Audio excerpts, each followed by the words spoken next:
अस्सलाम वालेकुम स्टूडेंट्स। आज से आपकी 10th क्लास का बाकायदा आगाज़ हो रहा है। ठीक है, तो ये फिज़िक्स का पहला चैप्टर है आपका 10th का, simple harmonic motion and waves. ठीक है, इस चैप्टर के अंदर हम बेसिकली पढ़ेंगे कि सिंपल हार्मोनिक मोशन क्या है। ठीक है, सिंपल हार्मोनिक मोशन की कुछ एग्जांपल्स, जैसे सिंपल पेंडुलम इसकी एग्जांपल है, बॉल एंड बॉल की एग्जांपल है, मास अटैच्ड टू स्प्रिंग की एग्जांपल है। और इसी तरह जो सा है वेव्स के मुताबिक पढ़ेंगे। वेव्स क्या होती हैं, वेव्स की टाइप्स क्या होती हैं, वेव्स की कैरेक्टरिस्टिक्स क्या होती हैं, इनके मुताबिक पढ़ेंगे। ठीक है, सबसे पहला टॉपिक आज का जो है वो है सिंपल हार्मोनिक मोशन। अच्छा, इससे पहले ना थोड़ा सा हम इसके मुताबिक देख लेते हैं कि बेसिकली सिंपल हार्मोनिक मोशन है क्या। A body is said to be vibrating if it's moved back and forth or to and fro about a point. Another term of vibration. आपने ना 9th के अंदर एक टाइप्स ऑफ मोशन पढ़ी थी। अब वो टाइप्स ऑफ मोशन क्या थी? टाइप्स ऑफ मोशन के अंदर मजीद 3 आपने टाइप्स पढ़ी थी। एक थी ट्रांसलेटरी मोशन, एक थी सर्कुलेटरी मोशन, ठीक है, और एक थी वाइब्रेटरी मोशन। ठीक है, अच्छा, उसके अंदर वो जो वाइब्रेटरी मोशन थी बेसिकली, उसके अंदर आपने एग्जांपल पढ़ी थी कि जैसे एक झूला जो होता है उसकी जो हरकत होती है वो वाइब्रेटरी मोशन होती है। तो बेसिकली ये जो सिंपल हार्मोनिक मोशन है ये वाइब्रेटरी मोशन की ही एक टाइप है। ठीक है, तो simple harmonic motion basically is a kind of vibratory और ऑसिलेटरी मोशन। ठीक है, तो यानी कि आप यूँ कह सकते हो कि अगर कोई बॉडी जो सी है अपनी मीन पोजीशन के इर्द गिर्द वाइब्रेट करता है, जैसे कि इसकी एग्जांपल है कि जैसे एक झूला है, ये अपनी मीन पोजीशन के इर्द गिर्द सर्कल कर रहा है, तो ये एक वाइब्रेटरी मोशन है। इसको हम सिंपल हार्मोनिक मोशन भी कहेंगे। इस तरीके से एक क्लॉक है, इसका जो पेंडुलम है ये अपनी मीन पोजीशन के इर्द गिर्द सर्कल करता है। ठीक है, ये भी एक वाइब्रेटरी मोशन कहलाती है, लेकिन इसको हम सिंपल हार्मोनिक मोशन भी कहेंगे। इसी तरीके से अगर एक स्प्रिंग के साथ कोई बॉडी अटैच है, जब उसको नीचे ला के खींच के छोड़ा जाएगा तो ये बॉडी जो सी अपनी मीन पोजीशन के इर्द गिर्द करेगी। इसी तरीके से एक ट्यूनिंग फोर्क की एग्जांपल यही है कि इसके जो फोर्क हैं, जब इनको किसी चीज़ से इनको स्ट्राइक करते हैं तो क्या होता है कि ये भी जो से हैं मूव करते हैं।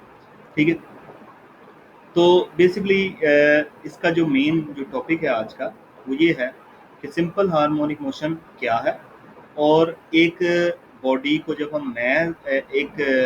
जब हम स्प्रिंग के साथ अटैच करते हैं और उसको जब हम मूव करते हैं तो क्या वो मूवमेंट जो उनसी होगी, क्या वो सिंपल हार्मोनिक मोशन होगी या नहीं होगी। बेसिकली इसको हम स्टडी करते हैं। अच्छा, यहाँ से मैं आपको थोड़ा सा बता दूँ कि इसकी जो सी थोड़ी सी स्टडी कर लेते हैं। In the following section we will discuss simple harmonic motion of different system, the motion of mass attached to a spring on horizontal frictionless surface, the motion of a ball placed in a bowl, and motion of a bob attached to a string। यानी कि एक इसकी एक तो example ये है ना कि एक बॉडी जो सी है वो स्प्रिंग के साथ अटैच है। एक एग्जांपल ये वाली होगी, एक बॉल जो सी है एक बाउल के अंदर जब हम रखेंगे और उसको जब मूव करेंगे तो क्या वो सिंपल हार्मोनिक होगी कि नहीं होगी। और तीसरी एग्जांपल जो सी है वो ये है इसकी, एक पेंडुलम वाली, के एक बॉल को जब हम एक रस्सी के साथ बांध देते हैं और उसको मूव करते हैं तो क्या वो सिंपल हार्मोनिक मोशन होगी या नहीं होगी। ठीक है, अच्छा, इसकी जो डेफिनेशन है वो ये है, simple harmonic motion occur when the net force is directly proportional to the displacement from the mean position and is always directed toward the mean position। अच्छा, इसके लिए जो है ना मैं एक एग्जांपल ले रहा हूँ कि एक बॉडी जो है उसको एक स्प्रिंग के साथ में अटैच करता हूँ, और स्प्रिंग के साथ अटैच करने के बाद जो है ना उसको मैं उसकी पोजीशन जो सी है वो ओ पे है। ठीक है, जैसे ही मैं इसको ए पे लेके आऊँगा तो इसकी डिस्प्लेसमेंट में इजाफा होगा। लेट हम कह देते हैं कि वो डिस्प्लेसमेंट एक्स है।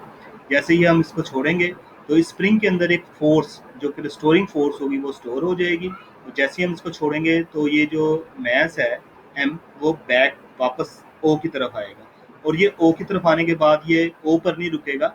ठीक है, और ये ड्यू टू इनर्शिया, और ये ओ से ये वापस बी की तरफ जाएगा, और बी की तरफ जाने के बाद फिर ये दोबारा से ओ की तरफ आएगा। यानी कि क्या होगा कि ये इसकी ओ जो थी इसकी मेन पोजीशन थी। जैसे ही मैं इसको ए पर लेकर आया इसमें डिस्प्लेसमेंट एच प्रोड्यूस हुआ, और जैसे ही इसको छोड़ा तो ये ओ से बी पर गया, फिर बी से ओ पर आया, फिर ओ से ए पर जाएगा। यानी कि इसकी हरकत जो सी है वो ओ के इर्द गिर्द, यानी कि जिस तरीके से ये देखें ये नीचे वाली एग्जाम्पल कि ओ से ए पर आया, फिर ए से बी पर आया, बी पर आया,